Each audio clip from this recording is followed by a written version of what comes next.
It's 2026, we've got all new cards out, 50 series cards are gathering dust on shelves, and the AI revolution is rewriting what gaming PC actually means. But here we are, looking at a card that released almost half a decade ago, the RTX 3060, specifically the 12GB version. It was the people's champion in 2021, and it was the card you could actually find when the world was falling apart. But the calendar has turned, the tech has advanced, and the question burning a hole in the used market is simple. Is the RTX 3060 still worth your hard-earned money in 2026? First, let's look at the actual hardware. This is the RTX 3060. It was released almost 5 years ago, which means it's almost half a decade old. It's built on Ampere architecture, and it has crucially 12GB of GDDR6 VRAM. In 2026, this hardware profile is fascinating, but only because it's lopsided. The raw compute power, the CUDA cores, is entry level by modern standards. We're talking performance roughly equivalent to a 2070 Super or a base 4060. But that VRAM, 12GB of VRAM, is still very relevant in 2026. We've moved past the era where 8GB was the standard. Modern titles, think Cyberpunk 2027 or the newer Call of Duty iterations. They're hungry. They chew through video memory. The RTX 3060's 12GB buffer gives it the longevity that the RTX 4060 with its mere 8GB frankly lacks. It's the card's secret weapon. So how does it actually play? Let's be real about its performance. But to interrupt today's video, I just want to say thank you so much for 100 subscribers.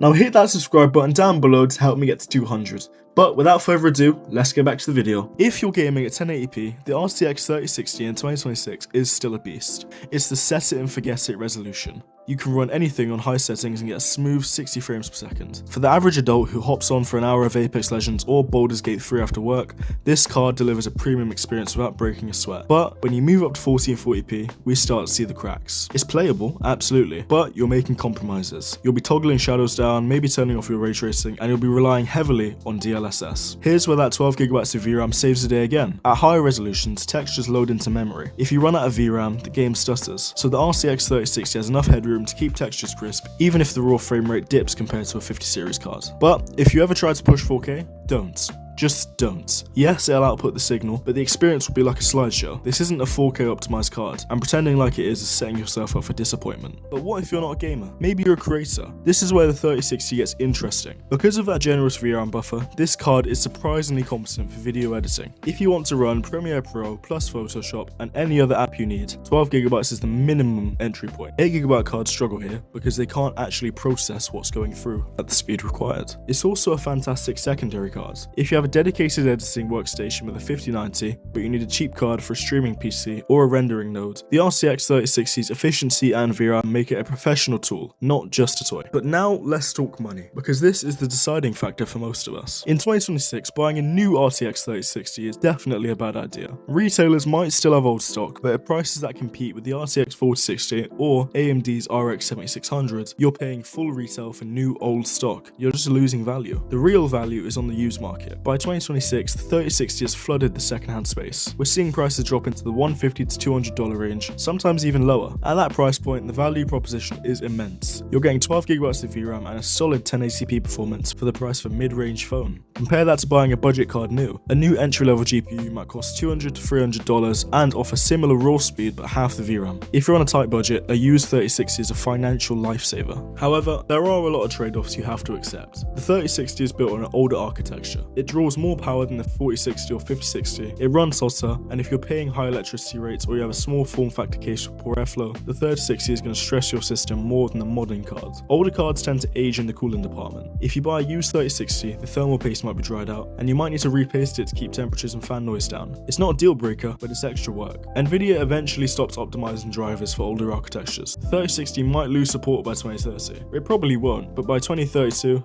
maybe it will. You're buying into a shorter life cycle than a 50 series card. But now we're back to the original question. Is the RTX 3060 still worth it in 2026? Well, it's complicated. If you're a budget gamer targeting 1080p and you find a used 3060 12GB model for under $180, yes, it's absolutely worth it. It offers a smooth, high-fidelity experience in almost every current title, and that 12GB buffer future-proofs you against texture-heavy games. But if you like 1440p, No, don't buy it. Save up a little bit more and look for a used RTX 4070 or an RX 7800 XT. The 3060 will struggle to hold high frames at this resolution without heavy upscaling. If you're a creator, yes, the VRAM capacity makes it a unique tool in the sub $200 category. The RTX 3060 is a straggler. It's not the fastest horse in the race anymore, but it's reliable, it's capable, and for the right price, it's the smartest buy for the average person who just wants to play games without worrying about specs. It's not obsolete, not just yet. Well guys, if you enjoyed today's video, please hit that like and subscribe button down below to help us get to our goal of 150,